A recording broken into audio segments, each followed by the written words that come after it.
توكلت على الحي الذي لا يموت الحمد لله الذي لم يتخذ ولدا।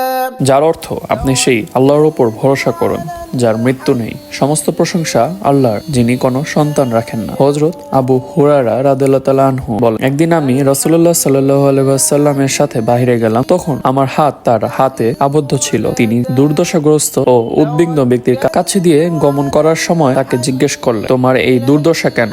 লোকটি বলল, রোগ ব্যাধি ও দারিদ্রতার কারণে আমার এই দুর্দশা। রাসূলুল্লাহ সাল্লাল্লাহু আলাইহি ওয়াসাল্লাম বলেন, আমি তোমাকে কয়েকটি বাক্য বলে দেই, এগুলো পাঠ করলে তোমার রোগ ব্যাধি ও অভাব অনটন দূর হয়ে যাবে। এর কিছুদিন পর রাসূলুল্লাহ সাল্লাল্লাহু আলাইহি ওয়াসাল্লাম আবার সেই দিক দিয়ে গমন করলেন।